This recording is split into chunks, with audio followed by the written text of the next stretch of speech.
What up, nerds? And welcome to another cheap-ass episode of Straight Chilling, the weekly horror movie review show where you chill and we kill, slice, dice, and chop up yet another horror movie. My name is Bob, and I'll be your host for the evening. This is episode 504, recorded Sunday, November 24th, 2024. Tonight we're talking about the winner of the November poll, which was Cheap Thrills from 2013. Before we get into it, let me introduce everyone else on the show. First up, calling in from Washington, D.C., we got your boy, Randeezy. What's up, man? What would you do for a Klondike bar? Well, the bumps are working especially well tonight, as we can tell from the stutter start there. Also, I did our bit, our normal behind the scenes video bit where we do a funny face because the algorithm likes funny faces, but nobody noticed or did anything but me. So feeling good to start things off. Thanks for picking up the slack there, Randy. Jesus Christ. Yes, that's what a boy likes. Soju, speaking of slack, Soju is out tonight. Unbelievable. Just disrespectful. He fired his ass. Get the We're not fuck done out. with that shit. Take your cream and start walking, bish. Gross.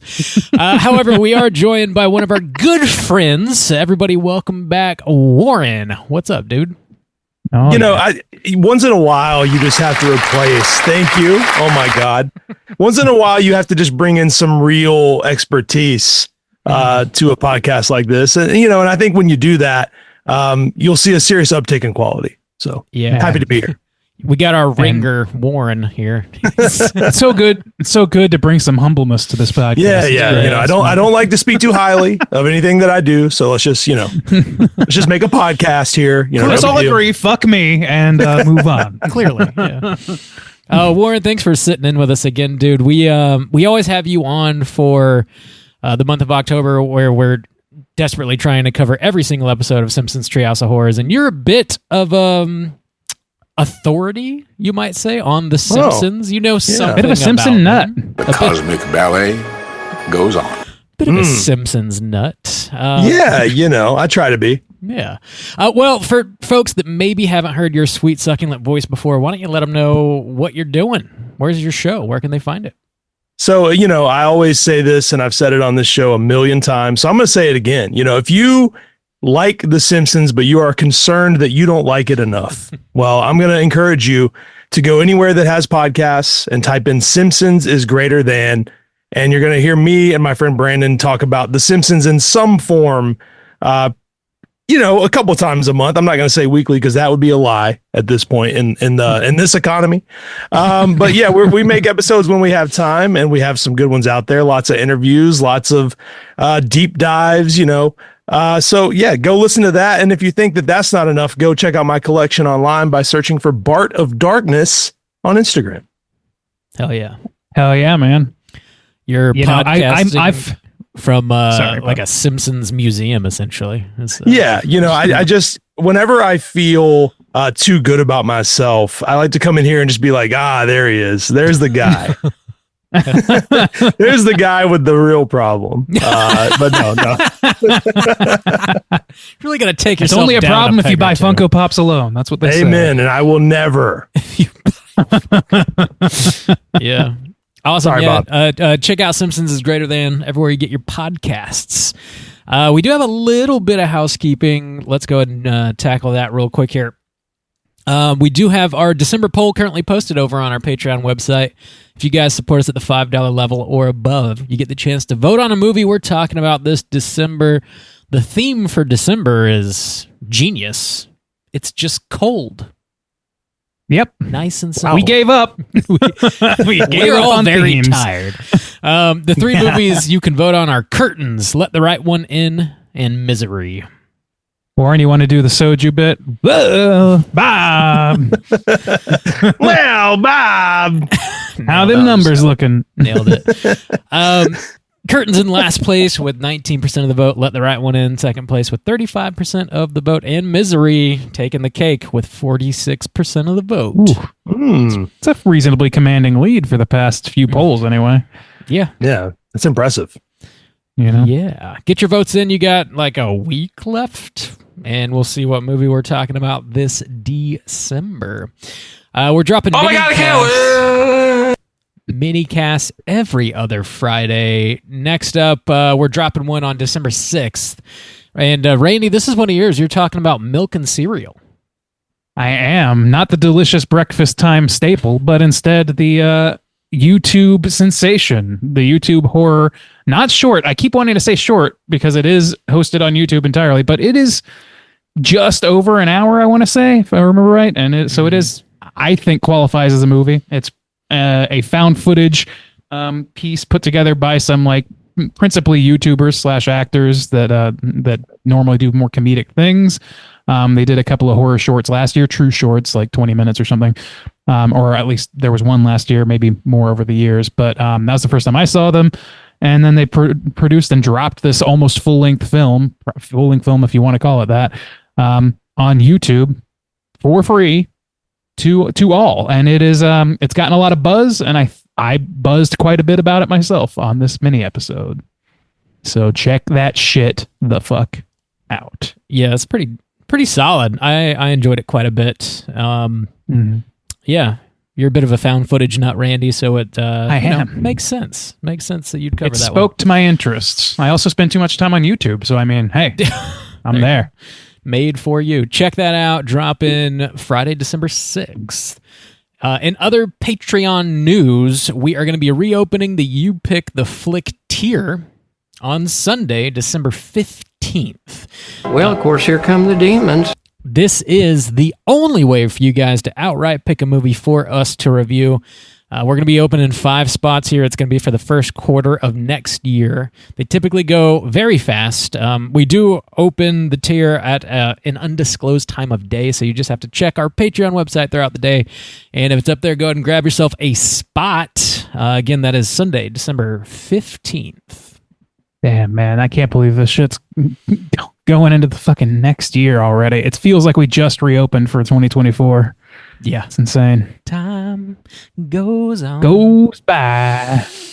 It does. It don't stop. It just don't stop. It don't stop. That's pretty much all the housekeeping we got, though. Randy, do you have anything you need to plug?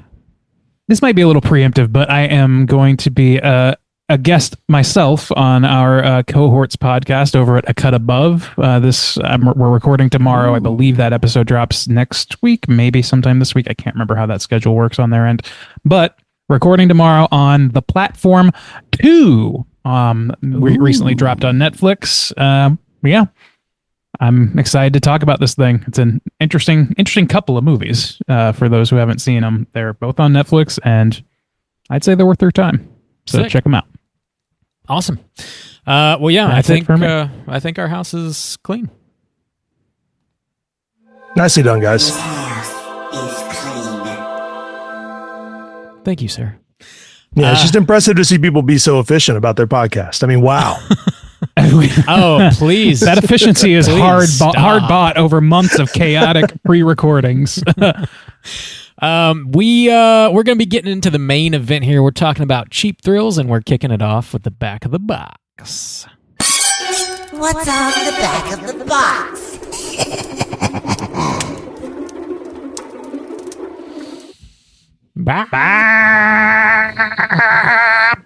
Thank you. You got a box? Yeah. I got this box. Pretty cool art too. That's excellent art. Yeah. That's great. Wow. Pat Healy, who released that? Pat Healy getting punched in the face. This is put out by Draft House Films. And, okay, that makes sense. Yeah, this is pretty easy to find. You can stream this, rent this, buy it on Blu-ray. It's out there. Get your hands on it. Cheap Thrills. This is a movie directed by E.L. Katz, who recently just had Azrael drop over on Shudder as well. This was written by David Churchirillo. That's a hell of a last name. Fix your last name, bro. Churchirillo. Stars Pat Healy, Ethan Embry, Sarah Paxton, David Keckner. Relatively small cast here, but they do a lot with a little. Plot synopsis brought to you by IMDb is as follows. A scheming couple put A scheming couple put a struggling family man and his old friend through a series of increasingly twisted dares over the course of an evening at a local bar. General Mangs, have we seen this movie before, and would we recommend folks check it out? Warren, kick us off. Absolutely. So this is completely off my radar. And when you guys asked me to do this episode, I was like, I expected something a little more gruesome. I got to be honest with you. I mean, not that it doesn't deliver, but I was like, oh, okay, what kind of crazy, like, lady in the woods eating children type shit are they going to ask me to watch? Which is great. And I would love that as well. But this movie completely missed me. I had no recollection of seeing trailers for this or any sort of promotion. And I would assume, and I'm sure one of you guys could probably get this number much faster than me, that the budget was probably really low. Mm-hmm. I mean, it just seemed like, which is a good thing. It's like well done, but there's just not a lot that happens. It's very self-contained, which I like. But yeah, I would recommend it to anyone who likes, it brings up a few comparisons, but for the sake of this, I'll just say, if you like tension, it's a good movie. Yeah. Awesome. For sure. Randeezy, what about you? Yeah, so I mean, it's no secret that I have seen this movie. I don't know, probably maybe up to 3 times before this viewing. I saw this with you. I think it was not your first time, if I remember right, watching this, but I'm pretty sure we watched it back when we were roomies. And I've been just kind of impatiently waiting for this to finally make it into the big leagues here on an episode.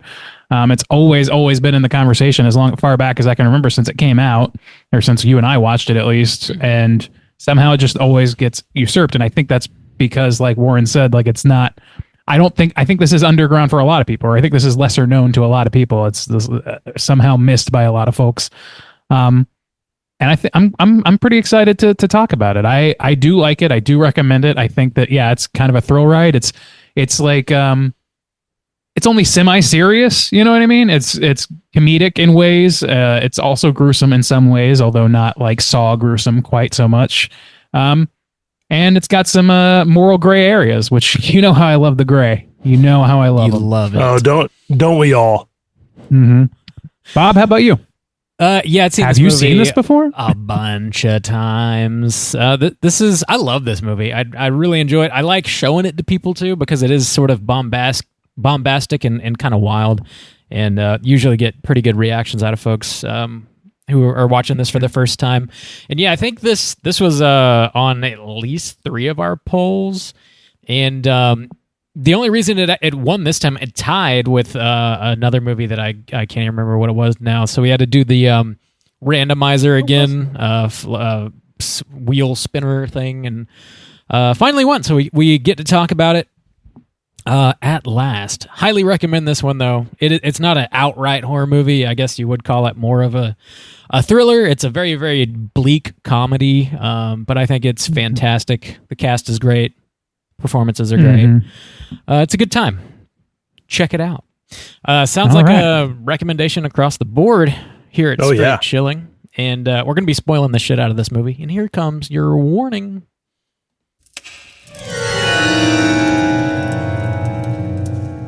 Spoiler warning.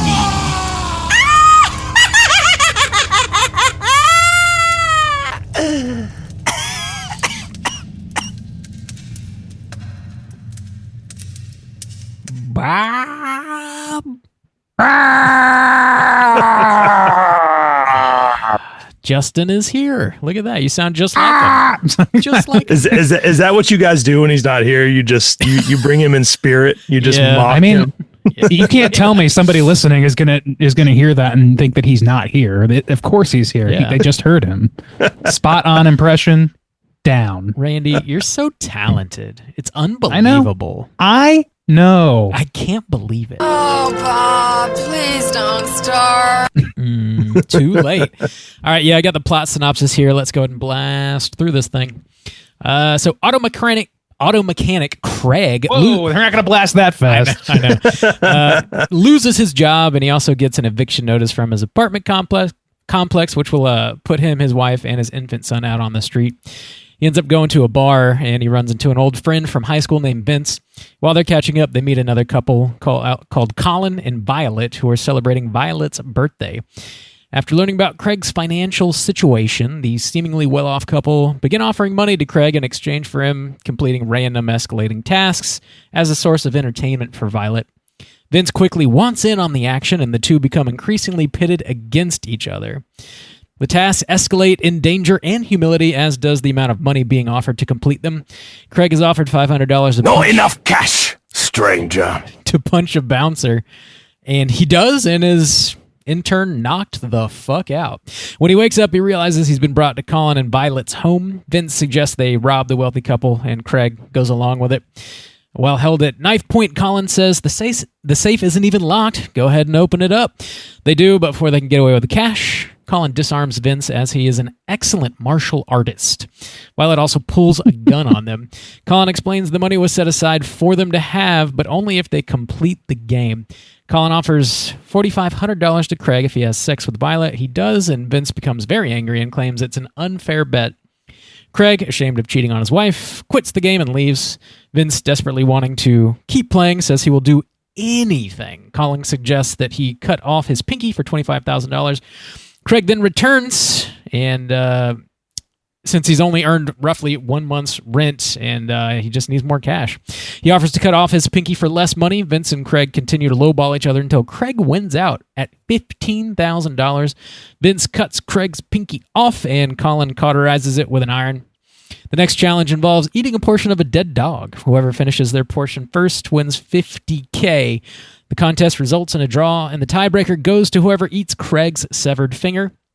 Craig again wins and gets his ass whooped by Vince. Colin takes Vince outside to cool off and suggests that, why don't he just kill Craig for the whole pot? He considers the offer, but ultimately can't kill his friend. He goes inside and asks Craig to leave with him, but Craig shoots and kills Vince. Colin calls Craig a taxi, and he leaves with his winnings. Colin then pays Violet her money, as they had made a side bet on who would kill who. Craig gets home and comforts his child as his wife walks in and sees him covered in blood and cash strewn about the room. We're just innocent, man. Yeah, there you go. Just a frolicking good time. Yeah. I mean, you got to take a shower before you pick up the baby. I mean, come on. Even the baby is disgusted by the blood. It's true, but also I don't think Craig was, in his right mind at that moment. You might chalk that up to the shock of eating your own appendage or something. I don't know. And murder and, cheating on his wife. And he had a rough night. He had a bit of a rough night. It's just a rough night. Which does beg the question, how much would it cost either of you to cut off your own pinky? Oh my God. I don't know. I'm going to seriously consider that. I'm going 6 digits or more. Yeah, absolutely. I mean, it's not doing anything really. Like, what do you? It's a pretty pivotal. It's a finger. It's a finger. Get it out of there. It's dead weight, really. Get it out of there. You don't even have a middle finger anymore if you do that. You can't flip the bird. You're right. That's true. That's pretty big. That's a fate worse than death.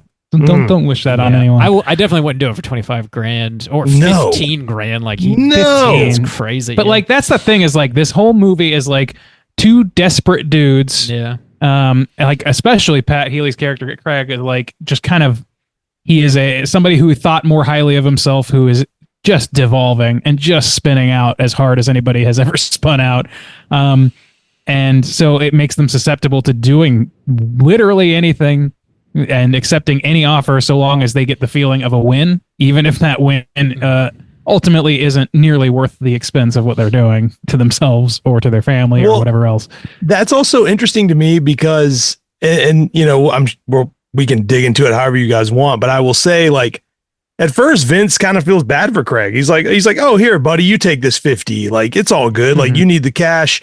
He's like, has a little more empathy. And then at a certain point, he's just like, fuck you. Like, the turn that Vince has, to me, is more shocking than Craig, because Craig is clearly already desperate. But Vince, like, starts off sort of understanding, and he gets real insane as it goes on.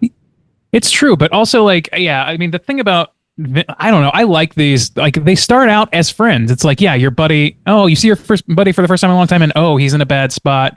Let me see if I can offer to help. No, can't offer him $5,000 or whatever it was he needed or whatever. And I'm also kind of like, they kind of make a point to show that he's not wealthy. He says that outright. He's like, yeah, I'm not wealthy. I'm a little strapped, but I get by. And his job is literally a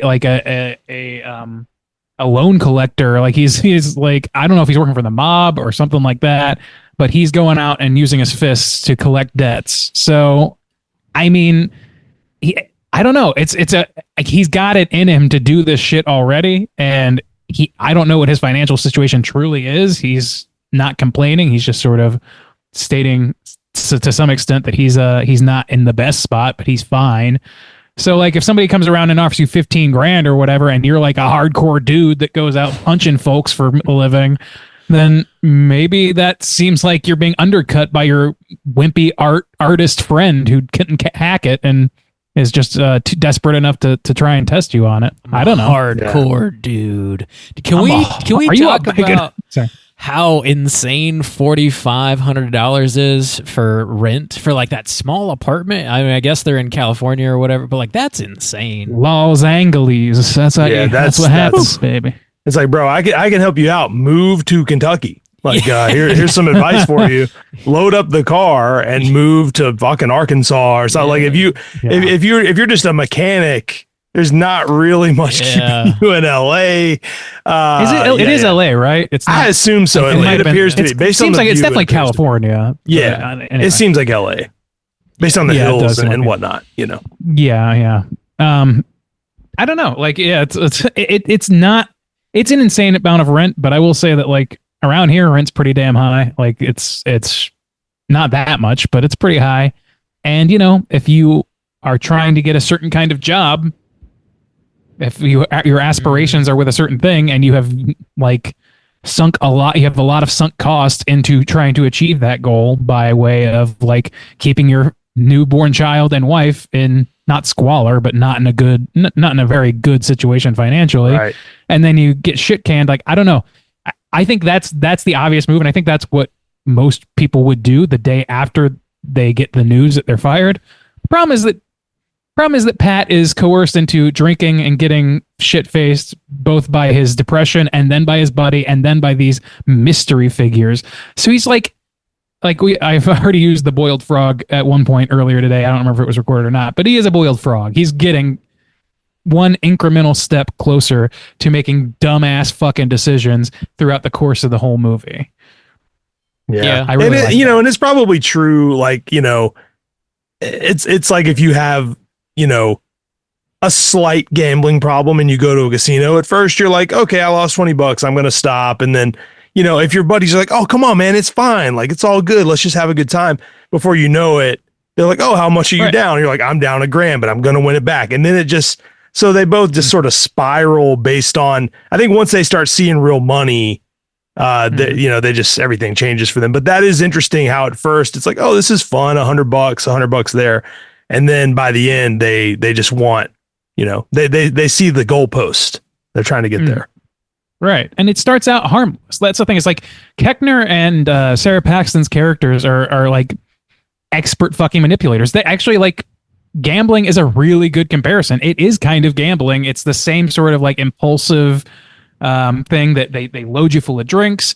They tell you you're having a great time and you'll get the next one and all this stuff. Like it's all very enabling, but in their case, it's like strictly for their own benefit, like fucking trading spaces or something. Or not trading spaces, but trading places. Different thing. Not the Ty Pennington thing.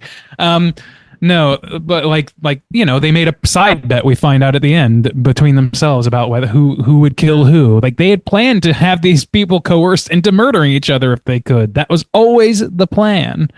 So seems normal to me. It's a birthday party. You get a little wild. And it's just rich motherfuckers, man. People with money. Like I don't know. Like that's the thing. Is like I don't know what their deal is. But like they have a fuck ton of money that they don't mind parting with. So I don't like they don't go into any of that. We don't know anything about them. They are strictly pulling strings on these other two figures, and we never find out more about them unless it is beneficial to them psychologically to do so. Their relationship is wild to watch. Like when when Pat Healy and Ethan Embry are like kicking the shit out of each other towards the end of the movie, they're watching and they hold hands and they like, it seems like Sarah Paxton is like getting off on it. It's a weird dynamic. I know writers who use subtext and they're all cowards. Yeah, hell yeah. I got to give this plus a half star though for David Koechner's O face when he's jerking off on the couch. Like, hilarious. Just not something you'd ever thought you'd see.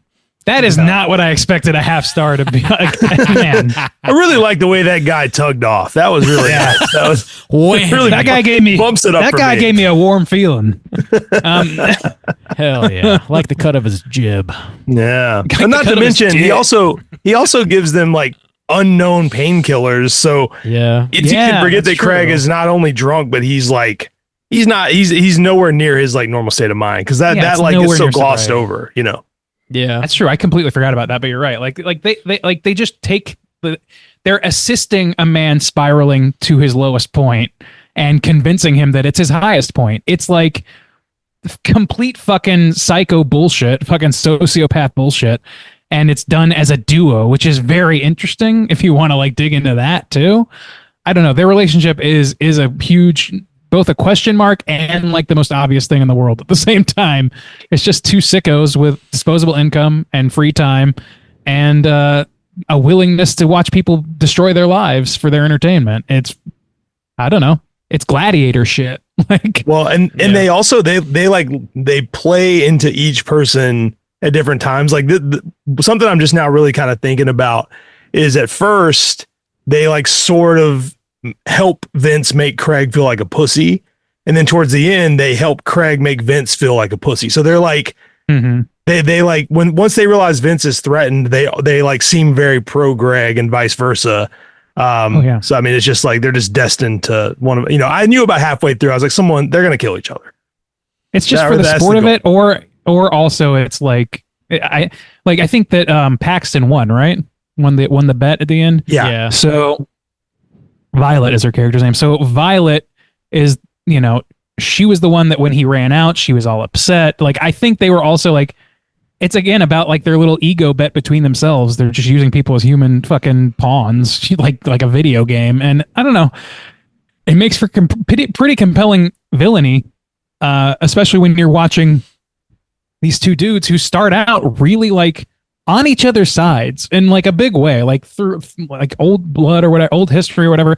And then they just like start devolving. There's a lot of movies like this now where like people with a past that get together for a social event or whatever, they slowly like their differences lead them to air out dirty laundry or whatever. And that happens here really spectacularly, I think. I don't know, like it's not like the like most insane shit in the world, but like, I don't know, it's relatable. It's like everything about this is believable except for the villains, and like they make everything else believable as a result. Does that, if that makes sense? Like it does. Like by them being the magical element, they skew things into like this unrealistic time or insane timeline. But everything, the base level of this feels real. Like I could run into an old friend at a bar having a bad day and have exactly the same time they had for the most part, and then if we get like right buttons are pushed, I could be telling this person like all kinds of heinous shit that I would have never had the inclination to ever say or think about them. It's just like things that I want to hurt them all of a sudden because of the way you've been gaslit and manipulated by an outside force. When Randy gets a little bit of that red stag in him, anything goes. Yeah. You never know. Look, don't come between me and my stag, baby. I watched no, please do. A behind the scenes documentary kind of thing. It was like a 40-minute deal on the disc, bonus feature kind of thing. And there was something like Pat Healy was talking about like working himself up to get to the place where he had to be mentally for the pinky scene where he like pulls it off and cauterizes the wound and all that. And it was like a tough place to be. And like listening to him like talk about it, it's sort of like added this kind of like meta context to the movie for me, because it was like extremely low budget. I think they had like $100,000 and they shot the whole movie in 2 weeks. and it was very difficult and grueling. And these actors being in this very low budget movie, trying to create some sort of entertainment for like us, the audience, just I don't know. I think it was probably something that they could bring that real life experience to these characters in this movie, because they sort of live that when they're making movies like this. Of course, it's at their own free will. They're not being gaslit or manipulated or whatever, but maybe they needed a paycheck. Maybe. Yeah. I mean, yeah, it just sort of like, I don't know, recontextualized the movie for me a little bit. Watching that. I like that. That's interesting. Yeah. Tough. I don't know. It's just like that old thing where it's like everybody is one or two bad decisions away from one bad day away from becoming a fucking psychopath or doing some shit that they would never imagine doing it. Like this is there's something that's just very compelling about that thought, and everybody has a breaking point, all those sorts of things. And this one just kind of shows that happen in almost real time, and I don't know, it's just very effective. It's simple, but it's effective. I don't think there's a lot that you could like super dig out of this movie other than just like parsing the parts and examining them a little bit closer. But like I don't know, subtext is not really super there, I don't think, which normally is a negative for me, but this works. I don't know. What do you guys think about that? I mean, do you feel like there's more under the surface here? So it's interesting you say that, because I don't know how much is under the surface, but I will say that when you're watching it, all you think is, oh, I would never do any of this. But also, if you put yourself in the position of, I have a wife and a child at home, I just got fired, I'm about to lose my apartment. Maybe he doesn't feel like he has any friends that he could call on for help or anyone that he could reach out to.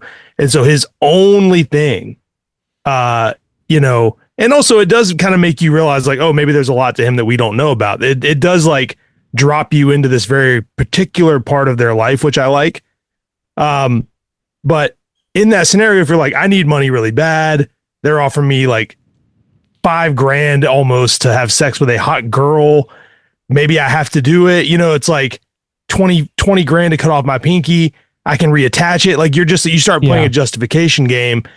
I don't think any amount could make me eat a microwave dog, but I guess in the position that they are in, maybe it seemed this will take me 5 minutes and I get 50 grand, so it's weird. Right. Well, fear factor fucking exists. Like people doing insane like Jackass exists, and they just did that for kicks and shits and giggles to start with. So like, there's people out there that are willing to like. These are not those guys. These are not a Steve-O and a fucking, I don't know, like a Bam Margera. These are fucking like regular Joes, except Embry's like violent job, which he doesn't seem to enjoy and doesn't get a whole lot out of financially, doesn't sound like. So I don't know. Like, I don't know. I think there's something very interesting about seeing somebody taken on one of the worst moments of their lives and just being like spun around like a top for someone else's amusement. There's just something fucking really compellingly evil about that. Yeah. Yeah, it's pretty dark. It's pretty fucked up. I like seeing David Koechner in this role. It just feels like he typically does comedic work, and this is a very twisted, dark character that he's playing here, which shows his chops a little bit in a way that I feel like you don't see a lot of. I think he does a really great job, though. Somewhat similar situation for Ethan Embry here. I feel like he usually plays a good guy, and he's like kind of a vile dude in this. That story he talks about, like breaking someone's arm for $80 while their daughter watched. Like he's got some darkness going on too. I'm the Joker, baby. Seeing these guys sort of flex their acting chops is really cool. I love this cast just overall. Pat Healy, I love everything I see him in. I wish he got more work. I think he's just a phenomenal actor. And he really I agree. Like, why isn't he in so many things? I don't understand. He's a great character actor. Like, just let him do that more. Like, let me see him do that more often. It seems like this is the only role I've seen him as a lead in that I can think of. But like, he's in fucking Magnolia, and it's not like a major role. He's this bit part, but he's good in that. He's fucking good in not Coherence. What's that movie about the the McDonald's employee that like gets strip searched or whatever. Compliance. Thank you. Yeah. Like, and like, he's only a bit like whenever he's in this screen though, like on the screen though, like he's running the fucking show. He steals the show. Yeah. He's in, and that's tough to do in this movie with some really fucking great performances. Sorry, Bob. He's in The Innkeepers with Sarah Paxson. They fucking yeah. What am I thinking? Yeah. Another good one, an early Ty West joint there, if you haven't seen that. Kind of a haunted hotel, and they're the clerks working the front desk. That's more of a divisive one from him, I would say, than some of his. But like, I liked it okay. Like, I had some problems with it, but like, their performances were never a problem. And Sarah Paxton is great too. Like, everybody in our principal 4 actors are killer. And you were right, man, dude. Ethan Embry is such a likable dude in everything I've ever seen him in, and just in life, he seems like a really likable dude. I don't know. I follow him on socials or whatever. He seems like a nice guy, and like seeing him like go from basically my vision of him, which is like just a nice regular dude, but kind of stacked like that already is like, whoa, Ethan's been fucking working out. Jesus Christ. I still think of him as String Bean from Can't Hardly Wait. Like I can't correspond these things in my brain, but at the same time, and then see him like, oh, he's got this violent job, and oh, he's willing to do some shit, and oh my God, he's willing to kill his friend. And then watching him pull back, I was so proud of him for that second. It's just, I don't know if like it was partially because I came in with Ethan Embry like affinity or knowledge or whatever, but I really enjoyed watching him play this role where he's like kind of pushed to an extreme I've never seen him in. Yeah, dude can act. Definitely got chops. Dude can act, dude. When they're eating that dog meat, some of the behind the scenes stuff, they showed the prosthetics. They had like these little dog paws that they just slid on the end of like chicken legs. So they're eating rotisserie chicken, but after they finished it, Ethan Embry like runs to the bathroom and like makes himself throw up. And when they were filming, Pat Healy choked on a little bit of bone and like actually did throw up, and then he just ate it back. Like, oh my God. It's brutal, man. I got one of those hella sweet lives. I don't know if that's horrible. Jesus Christ. That's commitment. Committing to that is bit. Man. Whew. God, I mean, if you're going to be pushing yourself to that limit, you know you're on camera. I guess so. What are you willing to do? What are you willing to do? Yeah, it's that. Yeah, again, just sort of like that meta context. Like these guys are kind of out there really, really sacrificing themselves in a certain kind of way. You know, hopefully they're not murdering each other. I just want to know how he cooked the dog so fast. I mean, microwave or not, I'm not really buying it. I mean, that's, you know. And what do you put like a little parsley on there? Or like, what do you season? Yeah, he like fixed it up, which is weird. I just, you know, I don't know, man. Air fryers cook pretty quick. I don't know. Yeah, but I mean, to get a dog perfectly like, I mean, not only was the dog like mutilated, but then it was like cooked and served with a few bells and whistles in the span of an argument. I mean, I'm not really buying it, guys. Yeah. I mean, you make a compelling point. Maybe we should really find out. We can run some experiments and find out how long it takes to cook dog. Yeah. You know, if anyone has a poodle that's on its way out, I'm just saying, you know, these guys, they want to do the hard work, you know. So who wants to be in a campfire tale today? I would never. God, I would never. No, it's horrible, awful. We're all dog lovers, animal lovers in general. Yes. Yeah. As far as like stuff under the hood on this movie, like it's pretty surface level. Like it tells you exactly what it is in a pretty plain kind of way. You know, we're living in a society. But I don't think it needs to like be super deep necessarily. It just kind of is what it is, and I think the movie takes you on a bit of a roller coaster ride, and it has this kind of like it has a certain like DIY punk rock kind of energy to it, and I think the way they made the movie sort of comes through it in a way that I really dig. It's got this like, I don't know, energy to it. It feels kind of like a good party movie, even though it's a bit of a downer, you know. But it's got that energy. The to fuck me. kind of party? I only throw really fucked up parties, guys. You're all invited.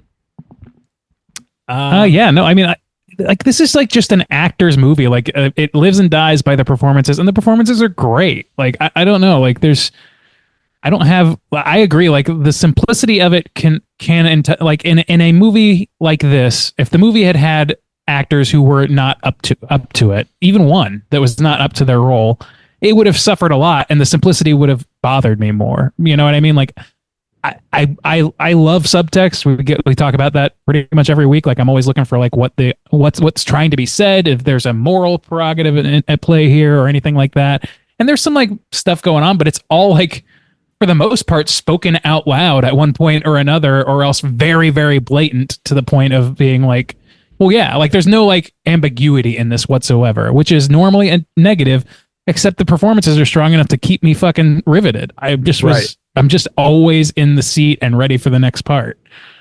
Well, I mean, it does a good job. This is kind of what I was trying to say earlier. You, without knowing anything about these characters before, you feel in 85 minutes, you feel like you know the characters pretty well. And that's saying something for a shorter movie that gives you, you know these people for 24 hours based on the what you're watching in the movie. And you do feel like you get a pretty good snapshot of every character's life, at least, you know, the type of people that they are. And that's saying something. And that's a big credit to what this movie is able to do in such a short amount of time. Yeah. Yeah, I think you could do a stage production version of this movie. I really do. Like if you had a strong enough dead dog effects, I think you could handle it. Really, like brutal. Yeah, you got to have some actors that are comfortable enough to have like a shit off live on stage. Which yeah, dude, I would respect that a lot, and that's. Weird to say out loud, but I totally would respect that. Made a stage production and actually shat on stage. Hell yeah. That's got to break a couple health codes. Randy's like, that would be my favorite part to watch. Front seat. My God. I want to know. That's illegal, right? Yeah, it's a felony. It's a felony. Yes. Wow. Anything for the art. Anything. Well, any other major points you guys want to touch on before you start rating this bad boy? No, not especially. Like I think we like that. It's a simple movie with simple machinations, and I think we've covered why it's so effective, or at least on my end. Cool. Yeah. Let's do it. Let's jump in here. Out of 5, Warren, why don't you kick us off? How do you feel about Cheap Thrills? I feel like going into this with absolutely no expectation whatsoever. And I mean, I literally had to send Bob like a screenshot to be like, this is the movie, right? Because I just knew nothing. I didn't know who was in it. I didn't know what it looked like. I'd never seen a trailer. So I went in completely blind, you know, at a certain point was like, you know, what is there horror to this? Like, what is the darker element of this movie? And when am I going to get to it? But I left really, you know, it stuck with me, and I think it will, and it's going to be a movie I recommend to people. I'm going to give it a strong 4. Nice. I like it. You tuned the Fantano grading system, I see. Yeah. A medium to strong 4. Strong 4. Rob, what about you? What's your score? It's no secret. I'm pretty hot on this movie. I think the cast across the board is just amazing. They're all doing such a great job. The movie really works well overall at just like ratcheting the tension up throughout the entire runtime. It starts off mostly harmless, and then by the time they get to the house, you're like, okay, this dude was brought to a place against his will. It's kind of fucked up, and then he has sex with a dude's wife, and then they're eating a fucking dog, and shit just like goes off the rails. I think it's just a great time. Like as bleak as it is, I think it's also very funny. David Koechner, I think, is equally funny as he is just very threatening. Him jerking off, like I said, got to give it +0.5 star. Sarah Paxton just like documenting the night, which that's something we didn't really touch on. Yeah, she's true. silent throughout the majority of this movie and just sort of lurking and taking pictures, and she puts together a fucking slideshow at the end. It's just her relationship with David Koechner is very twisted, very, very fucked up. but intriguing to like watch her operate sort of in the shadows, so to speak. I dig this movie. It's one that I love showing to folks, and I'm glad that we finally got to discuss it here on the show. It's a 4.5 from your boy Bob. Whoa. Nice. Whoa. Big fan. Nice, Bob. Boy like. Big fan. Rand Deasy, how do you feel? Yeah, so I mean, echo a lot of what you guys said. Like I just feel like this is a very enjoyable movie that I could watch a number of times, and especially like you said, Bob, earlier at some point, introducing people to this movie. It's a movie that I like. It's one of those movies that you're just like, hey, I got a movie you might want to see, and you want to show it to somebody. You want to see somebody's first time reaction to it, not because it's especially like twisty or anything. It's not like watching somebody watch, The Sixth Sense for the first time or some shit like that, where it's like, oh wow, they're never gonna guess what's coming, or maybe they will. I don't know, like all that shit. Like, there's not a lot of guessing. Like, there's not a lot of ambiguity. There's just like, it's just a thrill ride. It's just watching people squirm in their seats and enjoy really good performances that like squeeze so much drama out of a pretty bare bones situation, production wise. So I don't know, man. I'm debating. I think I'm gonna go right down the middle of you guys, because I'm just right up there. I think every time I've seen this, I've grown more affinity for it, and also just like on a purely biased level, I'm just psyched to spread the word about this movie. I like everybody in it. I like the performances. I like so much about it, and I want more people to be aware of it and to have that experience with it. So it's a 4.25 from me. Ooh, 4.25 from your boy Rand Deasy. All right. That's right. Juice, though he is not here tonight, he did send over a review for us to play. Randy, do you have that pulled up? I got it. Ready when you are. Yeah, let's roll it.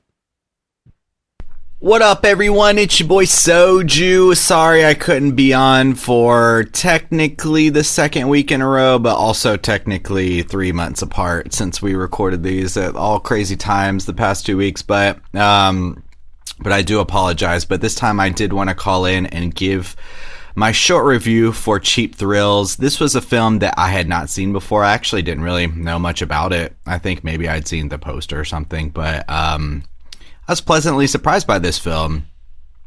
The cast is awesome, and they do a really good job.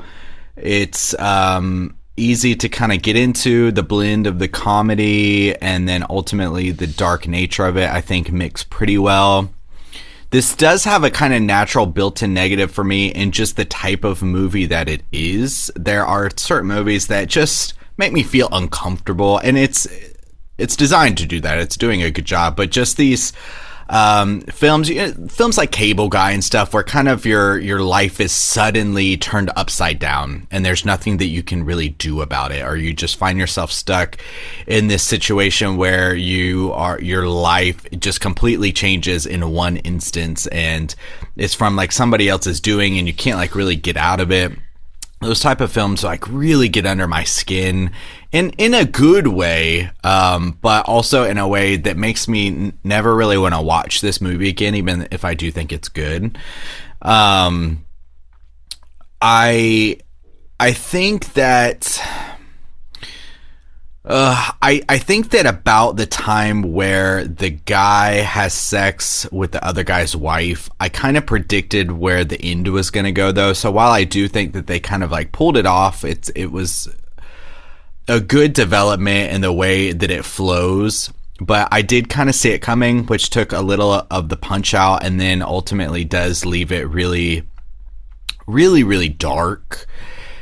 And to the point where his little kind of grin at the end, where he's holding his baby and he's covered in blood, kind of takes a little bit of that punch away, because I do think that there are times where the comedy and the darkness like don't blend so well, because it does go so dark that it almost feels like there's a little bit of this like switch that's flipped, where it's like now it's more like a film like The fucking Invitation, as opposed to more of like a horror comedy. And that's okay for the most part. I just feel like maybe it could have been smoother, or they're just like little parts that don't really work out as well, I think, in that blend. But yeah, I think it's like got some, good commentary. The idea of how desperate do you have to be? This kind of like lower class eating each other, going against each other for the entertainment of the higher class. This just type of mentality of these lives don't matter and it's all just for fun, and they kind of chose to do it. They could have walked away if they wanted to, or they didn't have to do it. We didn't make anybody do it. I think those are interesting things that this film proposes that and explores well, that are quite effective. And and I think everybody has their moments, especially the two main characters, that Pat Healy and Ethan Embry. Fucking dude, I didn't even know. I didn't even realize that was Ethan Embry really through most of this film. But I think those characters are fleshed out well, and I do like that they each have their moments of thinking the other one doesn't necessarily deserve to live, or that they are kind of trash people, but it's influenced by their need to compete against each other to get this thing that is like life-changing. I don't know. So there are some powerful dramatic moments here. There's some good comedy moments in here.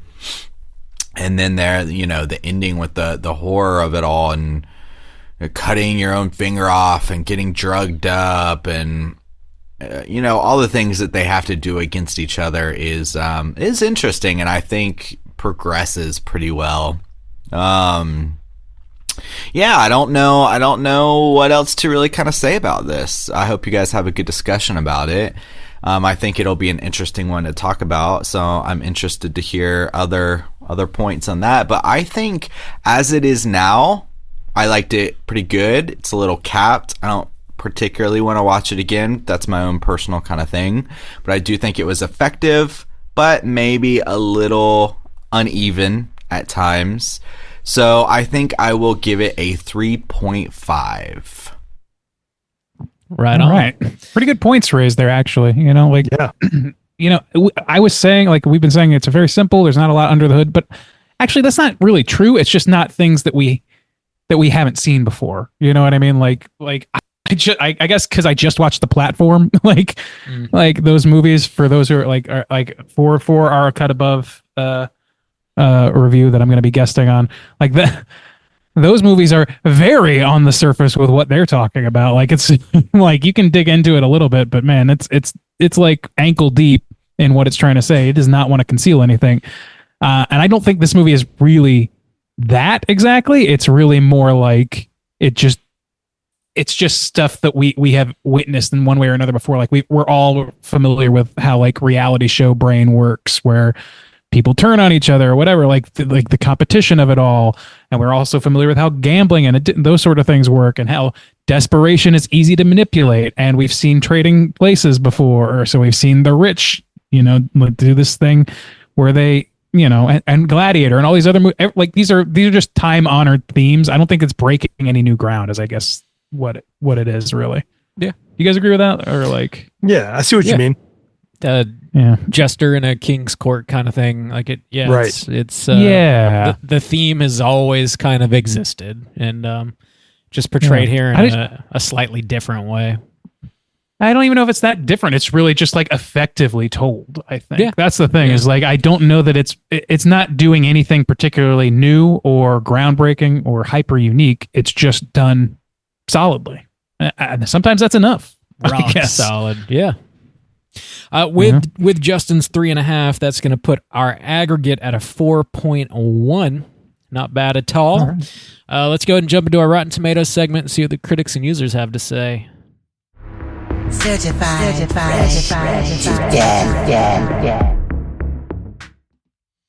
All right, folks, here we go. This is the Rotten Tomatoes segment, in which I'm going to have these two gents guess within the best of their ability what the aggregate positive score is for Cheap Thrills on RottenTomatoes.com. Starting with the critics, or the tomatometer, and then moving on to the users, or the poopometer, popcornometer, whatever you want to call it. let's see. We're going to start with our esteemed guest today, I think, for our critic review. Now, there are 96 critic reviews counted here, Warren. So out of those 96, what percentage would you wager are positive reviews? I think, I'm going to give ourselves some credit here. And I'm going to say that I think most people would, if they really took the film in, would feel similarly. And I think it's artistically done and the acting is of such a caliber that I'm going to say it's strong. I'm going to say 84%. 84. All right. I like the non-rounding there. Bob, how about you? You're going up against an 84. You think in that zone? Higher, lower? Where are you at? Yeah, I could see this being relatively high. I just, it's hard to to critique it because I think it is so well crafted. Like, if you don't like the story, it is what it is. But to really critique this movie, I think it would be difficult. I'm sure a handful of people have, but yeah, I think Warren's probably in the right spot there. I'll take The Boys Project 86. Maybe we can tie it up with an 85. We'll see. Oh man, you guys it's been an ongoing theme ever since we got that right square in the middle. That we're just going 2 points away from each other every week. Got it. Well, unfortunately, that is not going to work out this time around, but you guys are definitely in the right zone. One of you is only 2 points away from the exact number. That exact number is 88%. Bob, you're going to take this? Damn. Just 2 points off, buddy. That's crazy. Damn. Project 88 is what I should have gone Project 8. You should have. Everyone's favorite band. Do you want to ski, eat, whatever the fuck you guys do? Do you care? Hell skeet. Okay. Documented. Okay. Over to the poopometer or the critic score, the user score of the poopometer. There are 5,000 plus ratings counted here. So quite a jump in number there. We're going to go in reverse order. Bob, out of those 5,000 plus ratings, how many of those do you think are positive user reviews? I think this will probably be lower given the sample size. Also, the dog thing, I could see people really being put off by that. Mm-hmm. So I think that'll drop it here too. I still think it's going to be relatively high, but I'll take a 75, I think. 75. Okay. All right. Got a solid C. Warren, what about you? It's tricky because I do think, it's no secret that a lot of people are dumb and a lot of people, they're not gonna look for the nuances that perhaps some guys on a podcast. Which one of y'all dead motherfuckers just said that shit? Nuance, you were saying? They might not look for the nuances that podcasters can find. Yeah, we really can. We can parse through the bullshit. You know what I mean? Absolutely. I think it's going to be a little lower than that. I'm going to say 70%. My gut says a little bit lower than that, but I'm going to say 70. Okay. All right. Well, unfortunately, there's no middle ground on this one either. No dead center, although there was the capacity for it. But one of you is just 1 point away from the correct answer. You guys are right in the zone. Damn. That correct number, the correct percentage is, of course, 69, dudes. That's right. I swear to God, I almost said 69. I swear to God. Well, you're an adult, so I'm proud of you. 69% on the popcornometer. Significant drop, but still in the positive zone. So that's still a high D. So I don't know. I didn't think about the dog, but I think you're probably right, Bob. Yeah. There's probably people that aren't as steely stomached as us that saw that and went, fuck this. Yeah. Yeah. I think the dog did it for a lot of people. And I also think, even like the cheating on your wife, it gets grainy enough to some people that they're like, I can't watch this. And then the dog probably just takes it over the top. But again, you got to look for those those subtleties, guys. Yeah. You know what? All that just made me think of like, he's kind of got like, Pat Healy's character goes, like, I don't know. I keep thinking about that last scene with Ethan Embry where Ethan Embry is like about to sneak up and kill his friend for money. And then he stops himself and he's like, I may be a scumbag. We may have said some shit. We may hate each other, but I can't do this to my friend. And he tries to convince Pat to come out with him, or Craig, or whatever his character's name is. And Pat just turns around and shoots him in the fucking head. And the next scene we see is him picking up his baby. And I'm like, this is a Walter White story. Like, there's something really compelling about that shit where it's like a man convincing himself that he's doing all these heinous, evil things. A formerly really likable and relatable person going all the way down into hell and coming out a demon himself. Like, I don't know. Clearly Craig had the capacity for it because there's a lot we don't know. Like Vince talks about, like, you don't know how this guy used to be or whatever. But, I would argue 4,500 is relatively low to just throw your morality out the window and be like, okay. And murder people. Right, I guess I'll fuck this hot girl here. I'll just, and he for my wife, of course. Quick, it's like, oh, clearly for my family. I have to fuck this young woman for my wife, of course. And I have to like kiss her and make eye contact and stuff too. It's just, he gives in to his dark side pretty quick, and arguably by the end he is like the bad guy. I don't even think arguably. I think like he's manipulated and all that stuff, but like I think there is truth. Like with Walter White, like you made those decisions. Yeah, you may have been coerced and like drugged and all those things. And I think those things are fair arguments. You're not like base level evil, but you've put yourself in that category to some extent. Like if Ethan Embry can turn on the dime and say, no, I'm not going to kill my friend, so could have you, but you didn't. You went all the way. And he could have killed him when he was punching him in the face. I mean, he was like a few shots away from death there, I think. Probably true. Anyway, there's more to talk about in this movie than I thought. It just seems so approachably simple in concept and in execution that I didn't give it the proper credit. Well, here we are, just 5-star combing through the nuance like we do. God, that's just what we do on podcasts. You know what I mean? It's just us, guys. It's just what we do. It's just what we do. This is why you guys come to us with all of our many qualifications and expertise. We're also very humble about our jobs. Yeah, so we're not patting ourselves on the back. Our jobs is even a little lofty for what this is. Just humble motherfuckers with big dicks. Let's I think Randy, did you want to read a negative review or anything?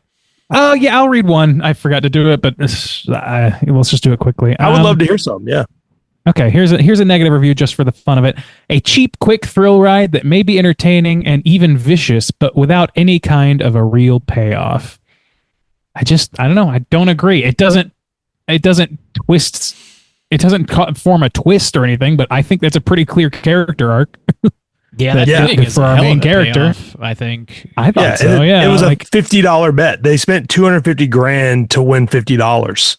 Mm-hmm. Just saying, and to just because it costs that much to get people to ruin their own lives, I suppose. Fucked up, man. Trading places. Fucked up. Fucked up.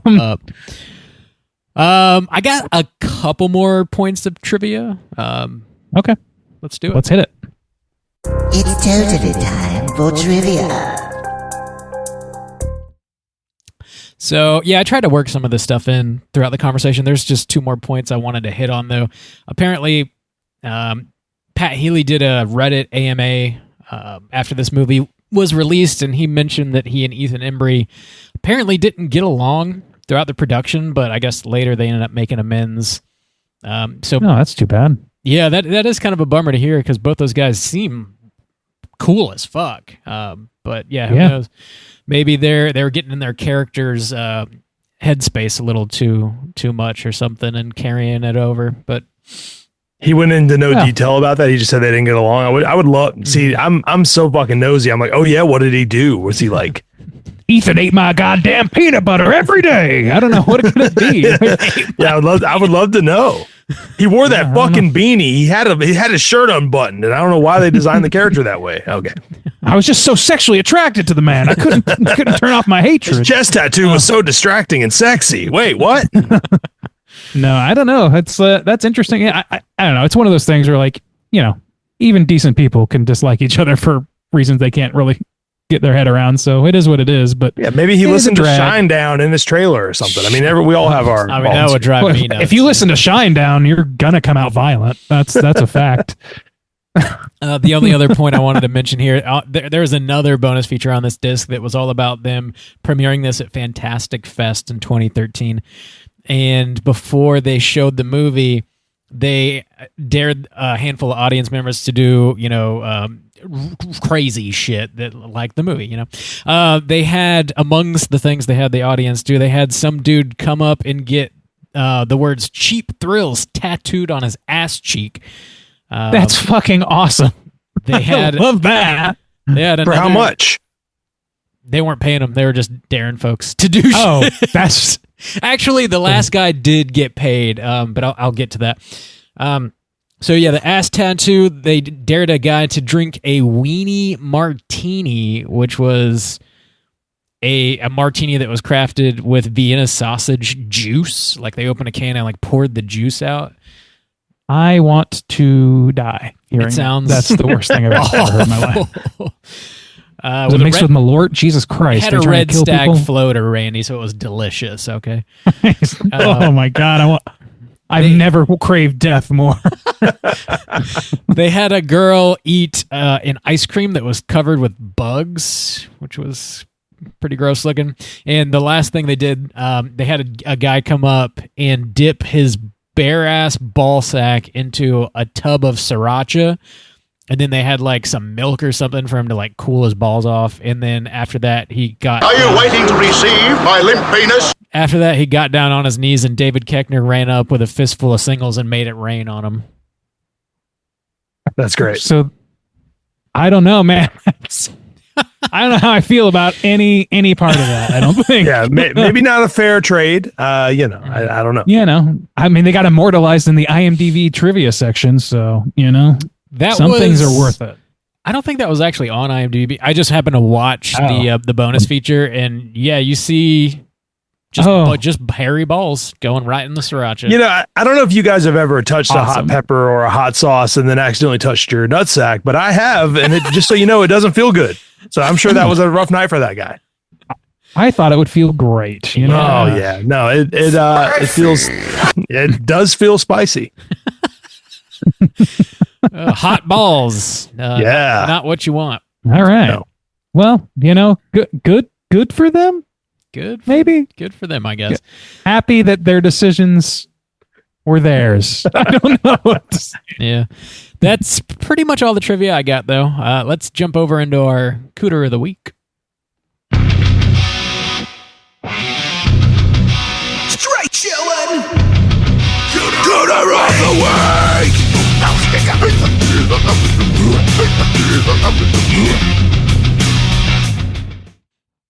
Oh, boys. It's time to talk Cooter. Cooter's character type.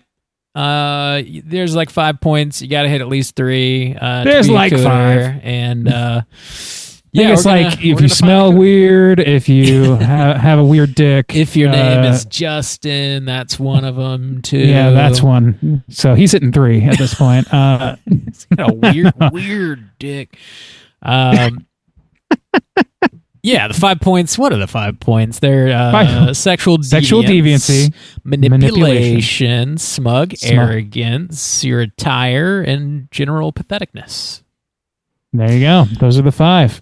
Warren, do you think we have a Cooter in this movie? I think if you combine everyone together, you end up with some cocktail. Yeah, you end up with a Cooter cocktail. I think it's tough for. I think you need all 3 guys to like really make the ultimate Cooter, but I don't know. It's tough. You want like a Megazord Cooter where you like, yeah, all right, yeah.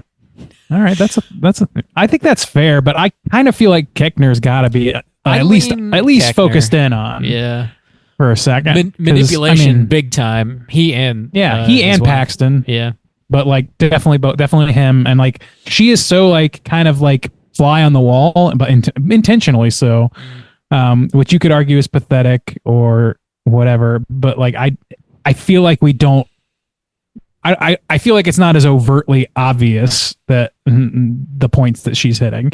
But for Keckner's character, like the manipulation, obviously for both of them, sexual deviancy.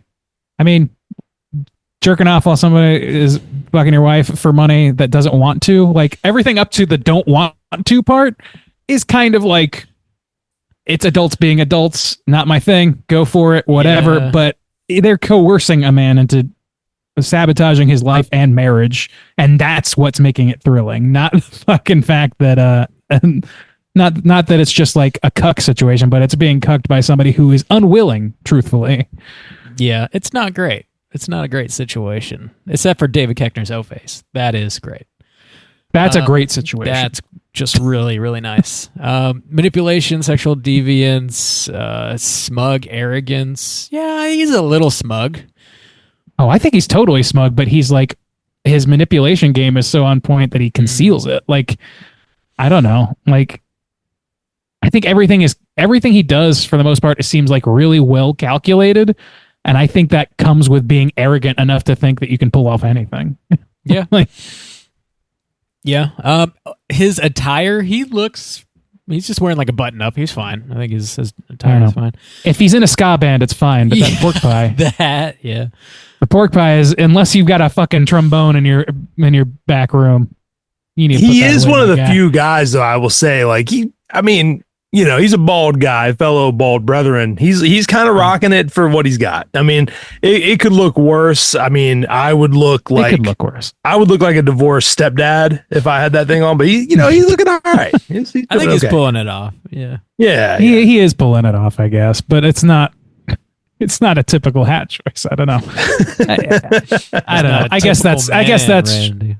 He's just not ska enough for it, in my opinion. Yeah. But that's not a fair gauge, so that's fine. We'll strip that one away. Patheticness. I mean, like, I just feel like it's pathetic to want to do this to other human beings, but clearly they don't feel powerless, and that's what patheticness is. Like, if anything, like, fucking. Pat Healy and Ethan Embry are on the pathetic end of the spectrum, especially Pat. Yeah, they have to be self-possessed. Yeah, like, yeah. So I don't know. Like, they're doing things they don't want to because they want money because they're equivocating. They're justifying all sorts of shit.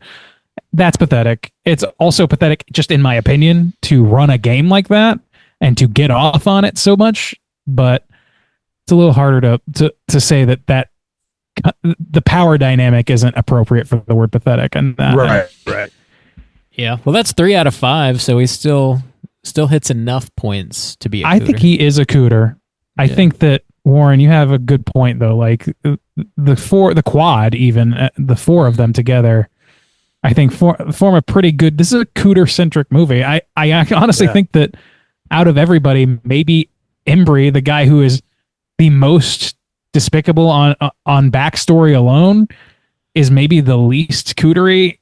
Yeah, I mean, he does say he would fuck Violet for free, but he said, "Come on, man, I'll fuck her for free." Well, yeah, but he's single. He's not transgressing, and so they don't give a shit. Yeah. They can't get off unless they're forcing someone to do it against their will. Yeah, that's not good. It's not good. It's not great. That is rape, Sarah Paxton's character. Violet. That's rape, Violet. Yeah. Not fair to say that phrase with the actor's name attached, but Sarah Paxton, like the real Sarah, life human you being. monster. So yeah, I don't know. I think we could throw them in a stew. I think we could put a they're all pretty fucked together. up. TBH. So yeah, we can do it. We just lock them all up. They're all pretty fucked up.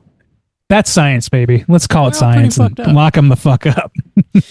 Cool. We did it. Boys, let's talk about what we've been watching for the past year or whatever. Hey, gang. What you been watching? Warren, I know you got something awesome you've been watching. Well, the sad thing is, I don't think you guys or anyone listening will agree that it's awesome, but maybe you will, and if so, then we'll see. But so is it Morbid time? No. So we all have our guilty pleasures. I would not call this a guilty pleasure, but I understand how some people would assume that that's what it is. But, and I sort of am having deja vu right now because I feel like I've said this on this show before. So if that's true, then maybe it is. But recently, my wife and I decided that we had to watch every season of Supernatural. And we're very close. We're in season 12, almost to 13. There are 15 seasons. I would argue, and I know everyone's laughing and being like, get this guy the fuck out of here. But the early seasons of that show, especially like the 2 through 5 or whatever, are way better than you think. And it was created by the same guy who did The Boys. And I know a lot of people love The Boys. And, this is like the first really big thing he did. And I think there's a lot of similarity to the humor and the writing style of the show. It's just a little more safe in that, it was on fucking CW, but it is a good show. It has its peaks and valleys like all good shows do. There's seasons that I think kind of suck. But I've been on a mission to finish it and I'm getting very close. And so, I don't have a long list. I watched The Simpsons. I've been watching that and I watched the occasional movie in theater, but I've been locked in on Supernatural. So I'm gonna put that as my front runner. Nice. Nothing wrong with that. I've like fuck ton of people like that show. Okay, so. Well, I've gotten some hate in my day, so I just want to, I don't know how you guys. It's feel. also it was on CW, so it just automatically comes with CW stink on it, right? Yeah, for sure. So haters gonna hate.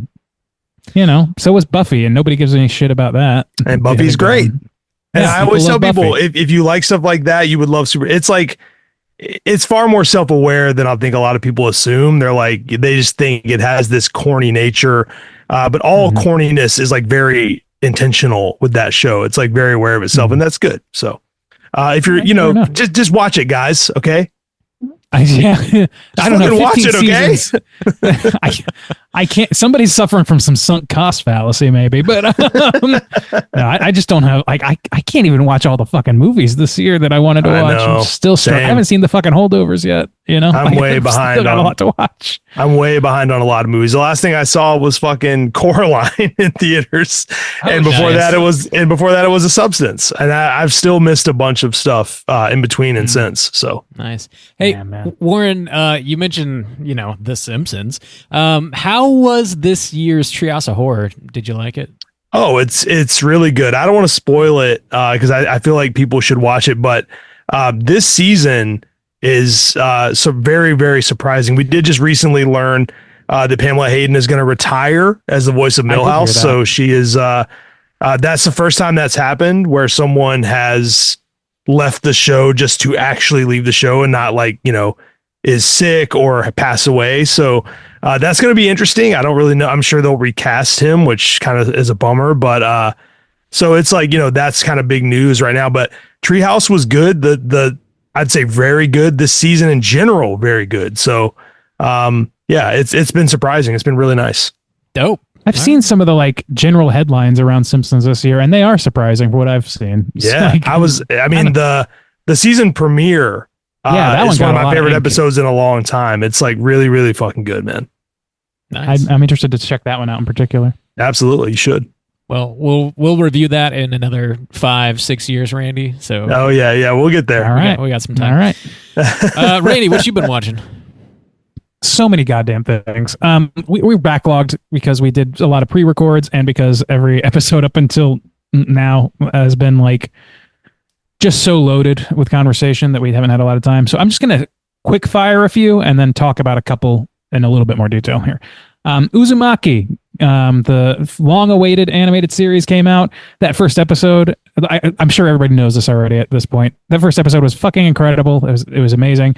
And somewhere in the production, they just completely steamrolled the animation department. And every episode subsequent to that looks like refried dog shit by comparison. It's a huge disappointment in those 3 episodes. But that first one, that proof of concept episode is untouchably great. I feel really, really sad that they didn't get to go all the way with it.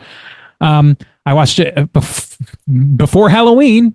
I watched a movie called The Midnight Hour, which is a TV movie that was recommended by somebody called the Cobwebs channel on YouTube, which just another horror outlet of some kind. This dude's making recommendations.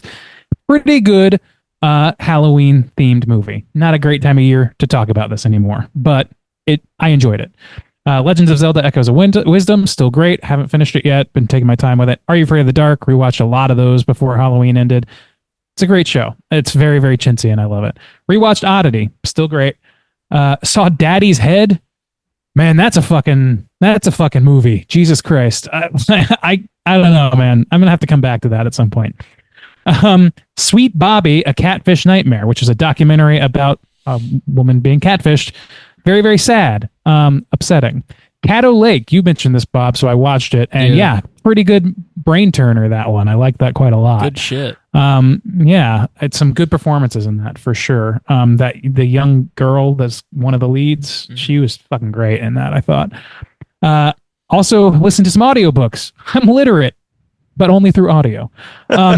Listen to Horror Store by Grady Hendrix, which is an IKEA that's haunted, is the concept. And it's basically like a silly Blumhouse movie where it's a silly conceit with a bunch of, I would say, questionable characterizations, dialogue at the front end, but it gets way more brutal than a lot of those Blumhouse movies by the end. So not bad.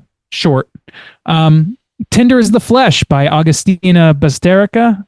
That book is fucking grim. It's a book about how a virus ruined humanity's ability to eat meat, and things started collapsing until they started basically farming humans as meat. And it's about a guy who works in the farming or whatever, the cattle, the slaughterhouse, so to speak. It's very grim.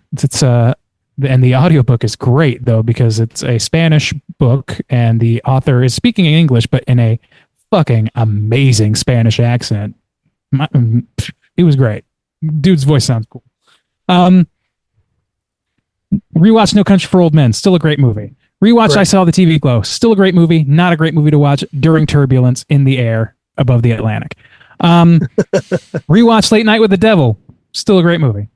Great. And then these last two, I watched the entirety of Kevin Can Fuck Himself, finally. I'd seen a few episodes. I was very intrigued by that concept. For those who don't know, it's like a a multi-camera sitcom in the vein of like King of Queens, Kevin Can Wait, as it were.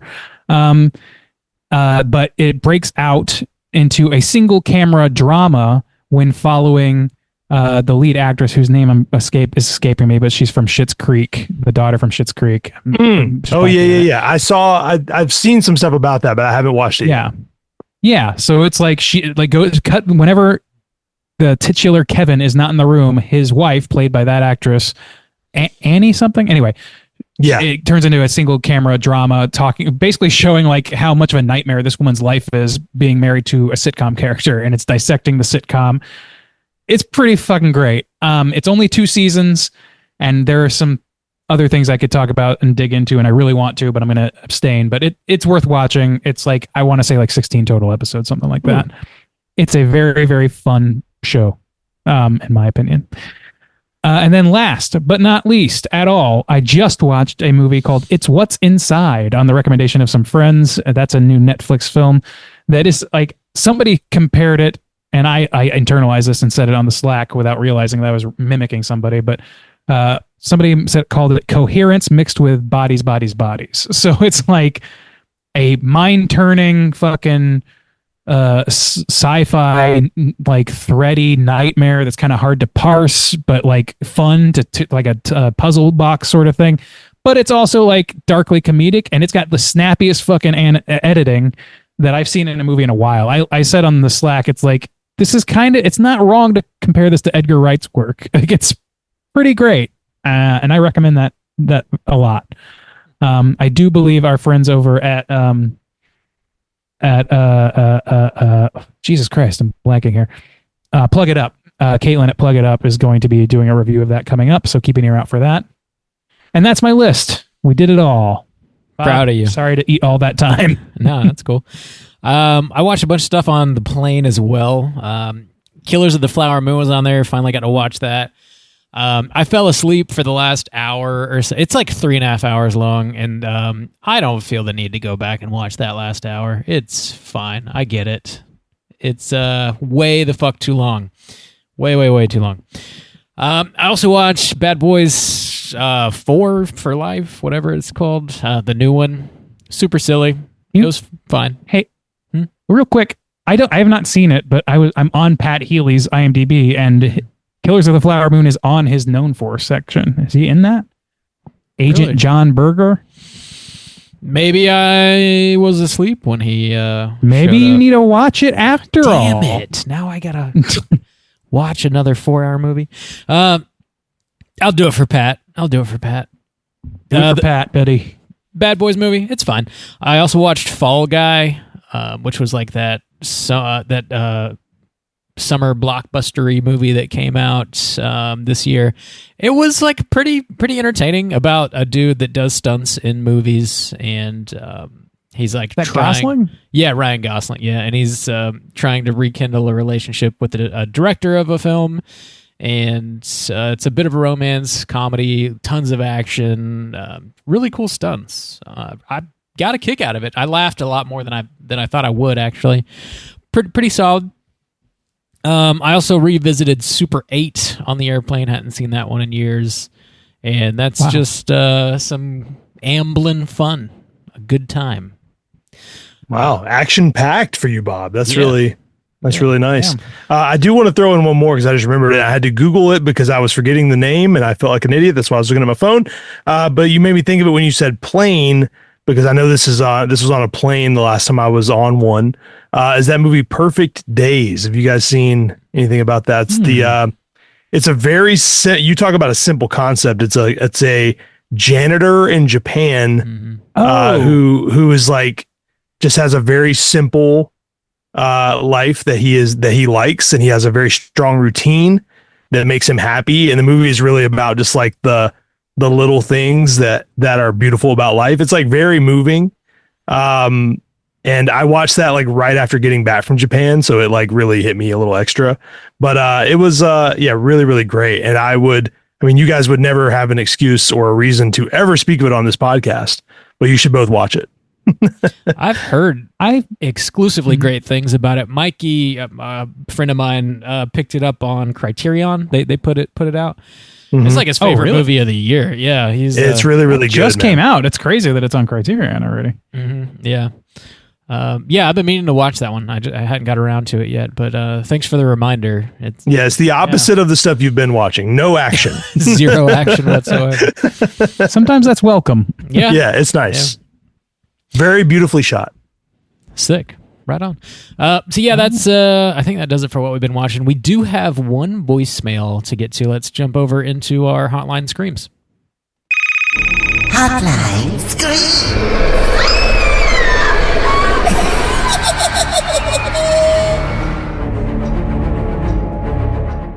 If you guys are listening and would like to call and leave a voicemail to be featured on next week's show, you can hit us up at 904-638-3231. We got one voicemail from Nicole this week. Let's go ahead and hear what she has to say. Hey guys, Nicole here. I was just calling in to chat a little bit about actor that has a punchable face. First of all, I have to say justice for Bill Pullman. The man's a national treasure. We love him. We wish he was our president for real. But the actor that I think has a really punchable face is Jason Clarke. And you may not recognize that name right away, but if you give it a Google, you will recognize him. You'll be like, oh, that guy. He's had a small part in a lot of big stuff. Horror fans, though, probably know him best as Louis Creed in the Pet Sematary remake from 2019. And if you know anything about me, you know I'm a huge Pet Sematary fan, and I was not the biggest fan of the remake, and I did not like him in it. Now, I've never liked him. I cannot tell you why. Every time he shows up, I'm like, ugh, this guy. And so after we got out of that movie, David, my husband, for those who may not know, he was like, that guy just has a punchable face. And I was like, yes. And, there are moments when you just know you're with the right person. And David and I have been together a long time, and so we've had these moments. But when David validated my feelings that Jason Clarke has a punchable face, it was like, romance is not dead. I'm with the right person. So anyway, I can't wait to hear what other folks have to say. And until next time, stay spooky. Interesting. Sounds like Nicole and David have a kind of Violet and Colin relationship here. It does seem like that. Well, she's also very correct. That motherfucker has the most punchable face I've ever seen. It's pretty. Do you guys know who? Yeah, you guys know who I'm talking about. I looked them up, and like I can see where she's coming. His from. face looks photoshopped to be smaller than it should be, and he's itching for one, man. He needs one. It looks maybe he's already been punched in the results. Just that like could be true. Yeah, face. I don't know. It's kind of weaselly, kind of. Yeah. I don't trust it. This is the meanest segment we've ever done. Yeah, he's the guy. He's the guy that's paying people to murder each other. He looks like the type of person. He would have been a perfect cast for this film. So I think he's murdering people every night, and I'm going on the record. I don't want to see his O face though. No thanks. If you stare into the O face, it stares also into you. You know, like we didn't get any other calls to this question, which I was surprised about because people like complaining about celebrities is like a favorite. It's a favorite. And I thought really hard about who mine would be. And the only person I could think of, and I'm not even sure it totally fits, is Eddie Redmayne. You guys know Eddie Redmayne? No, I don't. Fucking, I always imagine him in the Les Miserables musical where he played, I forget the character's name, but the young man. And he's also he was the lead in Fantastic Beasts movies. Oh, you know what I'm talking about? He's pretty punchable. Yeah. I don't know, man. There's something about that guy. It just like rubs me wrong. I don't know. It's like I don't know. It makes me feel like fucking, makes me feel like I'm in Fight Club and I'm like, he's too pretty. He's too pretty looking. I got to break that. Like it's something weird about that. Kind of weird. Yeah, that's what I'm saying. That's what I'm saying. I just want to hit him in the face. Cheekbones should not be that pronounced. It's just it's unholy. It seems he looks like the fucking devil from Legend. Yeah, put those things away, buddy. You know, we're all just trying to exist. Okay. This is the meanest segment. I feel. Yeah, that's pretty. Look at all these people we think are ugly and need to be punched in the face. They're not. He's not a supermodel like I am. So, clearly, we're all very handsome. Look at these ghouls. Yeah. You know. You guys would not object to us not releasing this behind the scenes episode, right? We don't need the footage out there. Yeah. Well, thanks for calling, Nicole. Yeah, Bill Pullman does kind of have a punchable face, but like I like Bill Pullman though. He seems like a good dude. An all right dude. Yeah, call in, let us know if there's a celebrity out there that you'd really just like to punch him in the face. Hit us up at 904-638. That's a whole different question. 3231. Look. Yeah. That's a whole different question. So I just really want to punch this guy in the face. I can think of a number of people, but not for the reasons of having a punchable face. Yeah. Just who has a punchable face? Also, let us know like what's the weirdest thing you've ever done for money. That's what I want to know. Oh shit! Call in. The gauntlet's confess to your crimes live on the air. Yeah, we won't use it for blackmail or anything weird like that. So don't even think about it.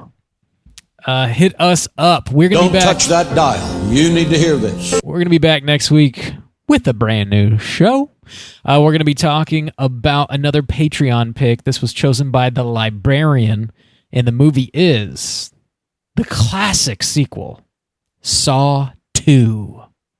Oh shit! You promise? I promise. I promise. There you go.